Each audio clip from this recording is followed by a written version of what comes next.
हाबील और काबील।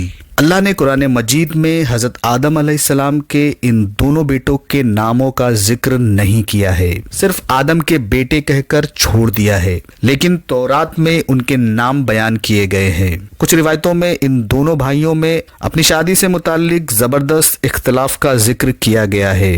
इस मामले को ख़त्म करने के लिए हज़रत आदम अलैहिस्सलाम ने यह फैसला फरमाया कि दोनों अपनी अपनी कुर्बानी अल्लाह के हुजूर में पेश करें। जिसकी कुर्बानी कबूल हो जाए वही अपने इरादे को पूरा कर लेने का हकदार होगा। जैसा कि तौरात से मालूम होता है कि उस ज़माने में कुर्बानी के कबूल होने का यह इल्हामी तरीका था कि कुर्बानी की चीज़ किसी ऊंचे पहाड़ पर रख दी जाती थी और आसमान से आग आती और उसको जला देती थी। इस कानून के मुताबिक हाबील ने अपने रेवड़ में से एक बेहतरीन जानवर अल्लाह को नजर किया और काबील ने अपनी खेती के गल्ले में से रद्दी किस्म का गल्ला कुर्बानी के लिए पेश किया। दोनों की अच्छी और बुरी नियतों का अंदाजा इसी अमल से लगाया जा सकता है।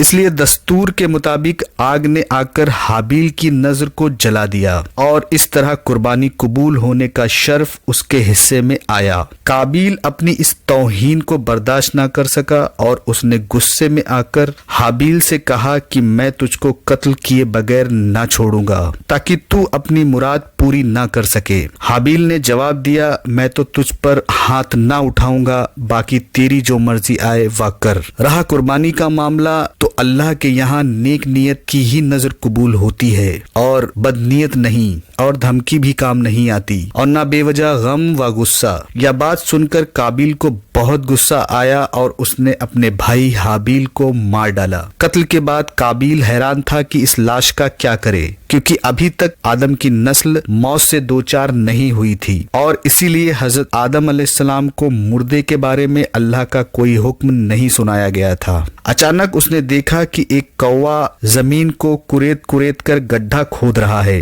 काबील यह देखकर समझ गया कि उसे भी अपने भाई के लिए इसी तरह का गड्ढा खोदना चाहिए और कुछ रिवायतों में है कि कौवे ने दूसरे मुर्दे कौवे को उस गड्ढे में छिपा दिया। काबील ने यह देखा तो अपनी जिंदगी पर बेहद अफसोस किया और कहने लगा कि मैं इस कौवे से भी गया गुजरा हूँ कि अपने इस जुर्म को छुपाने की भी सलाहियत नहीं रखता। शर्मिंदगी और अफसोस से सर झुका लिया और फिर उसी तरह अपने भाई की लाश को मिट्टी के हवाले कर दिया। इस वाक़ये का बयान कुरान मजीद में मौजूद है। हजरत अब्दुल्ला बिन मसूद रजी अल्लाह अन्हुम से रिवायत है कि अल्लाह के रसूल सल्लल्लाहु अलैहि वसल्लम ने फरमाया कि दुनिया में जब कोई कत्ल होता है तो उसका गुनाह हजरत आदम अलैहिस्सलाम पहले बेटे की गर्दन पर जरूर आता है, इसलिए कि वह पहला आदमी है जिसने कत्ल की शुरुआत की। कुरान मजीद में न इनकी शादियों के मुताल्लिक इख्तिलाफ का जिक्र है और न इन दोनों के नामों का जिक्र है। कुरान में सिर्फ कुर्बानी का जिक्र मिलता है और हाबील की लाश के दफन के मुताल्लिक जिक्र है। वीडियो पसंद आया हो तो लाइक और शेयर करें। चैनल पर नए हैं तो सब्सक्राइब करें।